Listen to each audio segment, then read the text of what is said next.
नमस्कार दोस्तों। भागवत गीता के इस श्लोक में हम जानेंगे कि क्रोध क्या है और इससे जीते कैसे।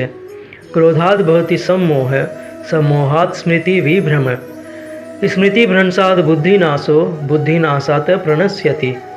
क्रोध से पूर्ण मोह उत्पन्न होता है और मोह से स्मरण शक्ति का विभ्रम हो जाता है। जब स्मरण शक्ति भ्रमित होती है तो बुद्धि नष्ट हो जाती है और बुद्धि के नष्ट होने पर मनुष्य भवकूप में पुनः गिर जाता है। क्रोध, आप सब ने सुना होगा कि क्रोध करने से कितना नुकसान होता है मनुष्य का, पर क्रोध क्या है इसको जानने का प्रयास कम ही लोगों ने किया होगा। और बिना क्रोध की जड़ को जाने कई लोगों ने क्रोध करना बंद करते करते खुद को इतना शांत किया है कि अब उनके साथ कोई अन्याय भी कर दे तो भी वो लोग क्रोध नहीं करते, बस सह लेते हैं ये सोचकर कि क्रोध नहीं करना है। पर क्या सही मायने में क्रोध की परिभाषा यही है? नहीं। तो भगवान श्री कृष्ण यह कौन से क्रोध को नहीं करने को कह रहे हैं? आइए उसकी जड़ में जाने का प्रयास करते हैं। ये वो क्रोध है जो कि मोह से उत्पन्न होता है। मोह कई तरह से हो सकते हैं।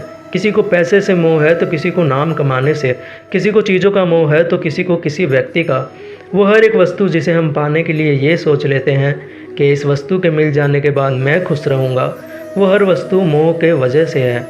और उसी मोह के वजह से स्मरण शक्ति, मेमोरी पावर ऐसे भ्रमित होने लगती है कि हम सब भूल जाते हैं कि जीवन में करना क्या है, और फिर इंसान हर समय क्रोध में पिसता रहता है।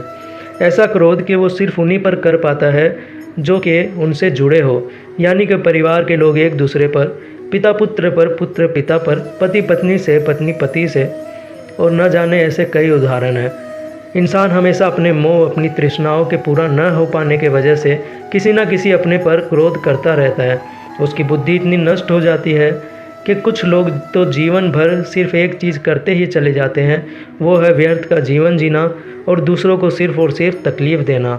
यही वो भवकूप यानी नर्क की पहली सीढ़ी है जो कि मोह से उत्पन्न होकर क्रोध में बदलता है, और इंसान को समझ ही नहीं आता कि कैसे वो पतन के इतना नज़दीक आ पहुँचा और उसका अंत हो गया।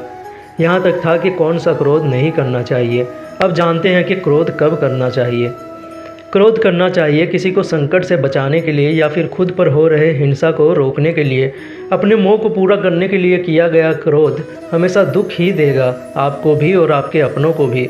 तो अभी से जानने का प्रयास कीजिए कि आपके अंदर जो क्रोध है वो किस श्रेणी का है।